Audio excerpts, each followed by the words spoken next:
Most businesses make two stupid simple mistakes with their YouTube thumbnails, and I taught one of my clients exactly how to avoid those mistakes for himself, and this helped him a lot. So I think it should help a lot more people. Watch this. Tell me which thumbnail of his do you like the most?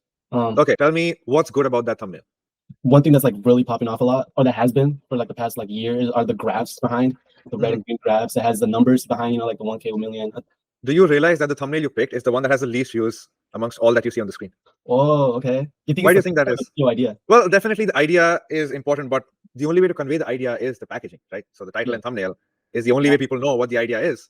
So so it's about, and let's see the one that has the most views here. Okay, why does that work? It doesn't tell you a lot. The thumbnail honestly doesn't even look like his best thumbnail. So I want to see if the video idea, no, but I don't know.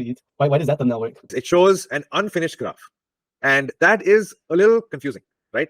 But maybe the right word isn't confusing, but it's a little intriguing because it shows progress. It signals to you progress, which is really what people psychologically want. Now, this is a little bit more advanced, but I'm just telling it to you. It's psychologically, what does the target audience want to achieve here? They want to transform their life.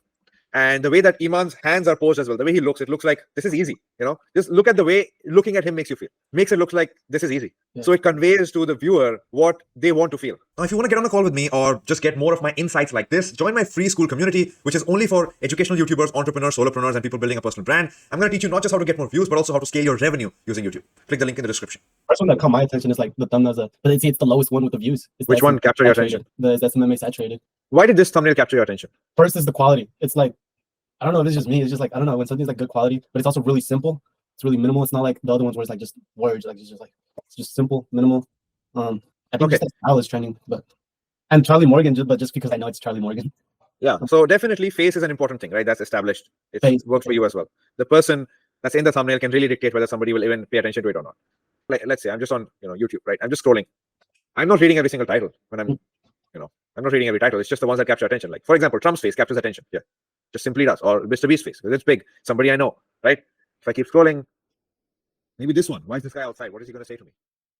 And then I keep scrolling. So it's like faces are the most important factor, right? The first thing, if you can have a good facial expression, that will almost always work. But it's not a necessity. It's just the most important factor is the facial expression.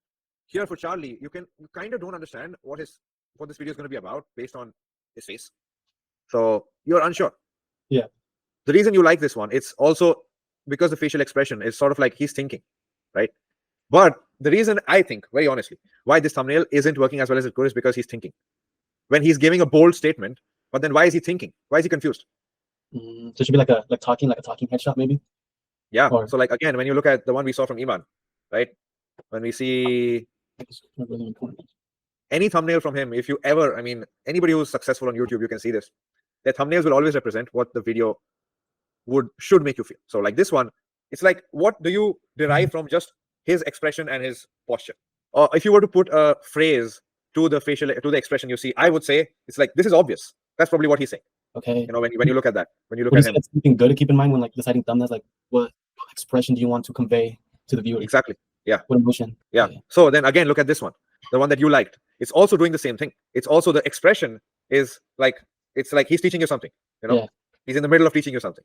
Okay, that's good. And you can look at the ones that have worked the best for him. This thumbnail, okay, like he's telling you something. Yeah. And then you read the title. It says, do this to make 10K as a student. It's literally like, that's probably the thing he was saying, and they took a screenshot. That's what it looks like. And then again here, it looks like he's in the middle of giving you some profound wisdom. Even here, looks like he's in the middle of giving you some profound wisdom. So the thumbnails convey the emotion that you want the audience to feel from the video. And you can see this with any of these thumbnails, right? It's conveying the emotion that you want the audience to feel. Okay, emotion. Got it. Tease the emotion or convey the emotion. Either of those two work.